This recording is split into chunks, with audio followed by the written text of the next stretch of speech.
Electric starving and turtles. Electric current. Power of a torch produces light when it is switched on. Chemical reactions inside a battery produce electrical energy. As electrical energy flows through the bulb and makes it glow. The flow of electricity along the path is called an electric current. Sources of electricity.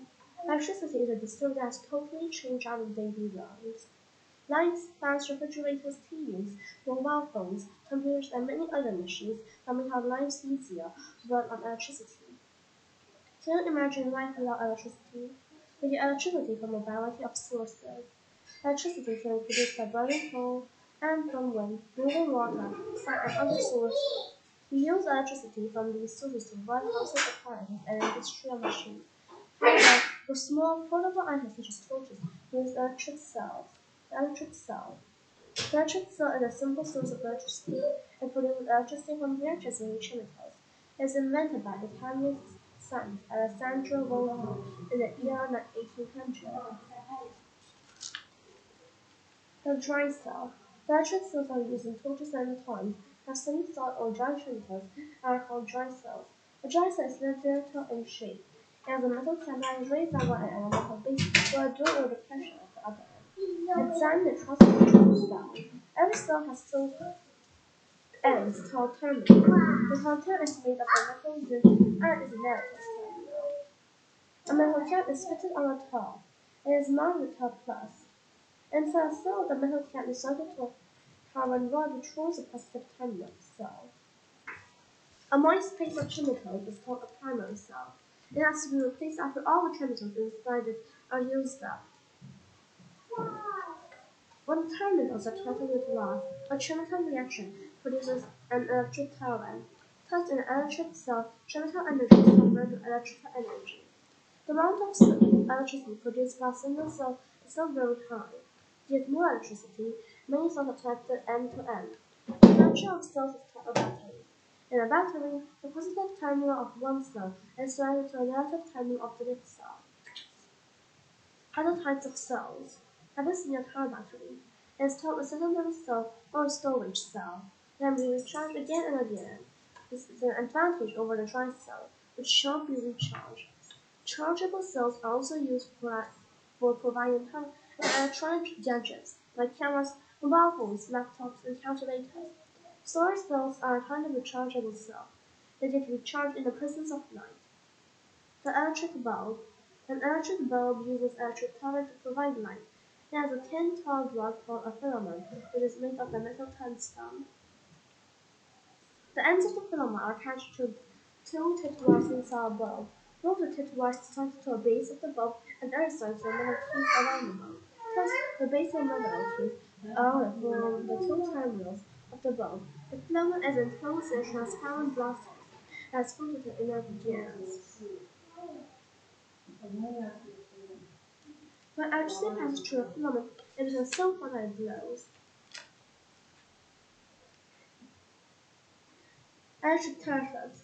Connect a cell to a light bulb with the help of some wires. What do you observe? You'll see that the bulb glows. Find out what happens in the following cases. The wires are connected to the same terminal of the cell. The wires are connected to the same terminal of the bulb. Only one terminal of the cell is connected to a bulb. In cases 1 to 3, the bulb does not glow. That is because electricity can flow only if it has a closed path. A closed path along which electric current flows is called an electric circuit. If the path is not complete, the circuit is simply broken, and current will not flow. A simple electric circuit can be built with the source of the current, the electric cell, and connecting wires. A bulb is connected to a circuit to show electricity is flowing. Electricity flows from the positive terminal of the cell to the negative terminal of the cell as follows. The electric switch. In our homes, there are many electric devices connected to the electricity mains. Why do they not function all the time? It's because the flow of electricity through each device is controlled. Switches help to control the flow of current in the circuit.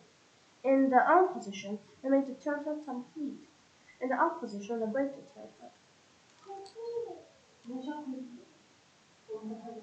Theatre diagrams. The templates are used to make an electric theatre chain represented by standard symbols.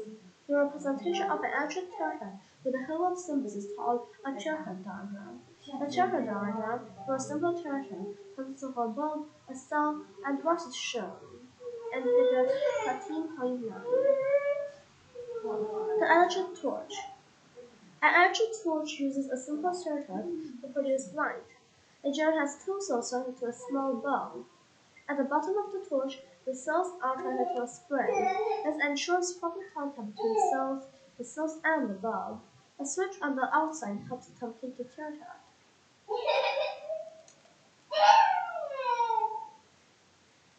Conductors and insulators.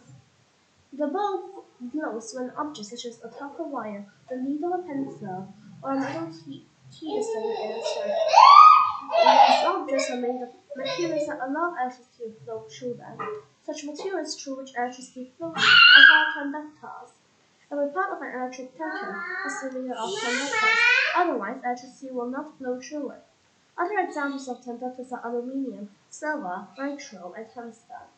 Materials like wood, rubber, glass, wood, wool, cotton, plastic, bakelite, and ceramic do not allow electricity to flow through them. These materials are called insulators. Use of conductors and insulators. Conductors like copper and aluminium are used to make electrical wires. Filaments of bulbs, the wires in switches, plug points, and ends of batteries are made of conductors. Insulators like plastic provide a protective coating over wires that carry electricity. Tools used to repair electrical equipment have handles made of plastic. This protects the electrician from taking electric shocks. All gadgets that draw electricity have a protective covering made of an insulate such as plastic or ceramic. Safety measures while handling electricity. Electricity is useful, but it's also dangerous. If we don't handle it carefully, it will even kill us. There are some important safety measures that you should follow when you handle electrical equipment. Never handle electrical gadgets with wet hands. Similarly, do not touch electric poles on the street, especially during the rainy season. Do not play with plug points and bare wires. You could get a shot. If a plug point or a wire is broken or loose, do not try to fix it yourself. Call an electrician. If someone receives an electric shock, they may not be able to pull themselves away from the source of electricity. Do not touch them directly, or you will get a shock too. Turn off the switch to equipment using an insulator. If it is not possible, wear rubber slippers or use something made of an insulator to pull the person away. Use a fire extinguisher to put out a fire caused by an electric bulb.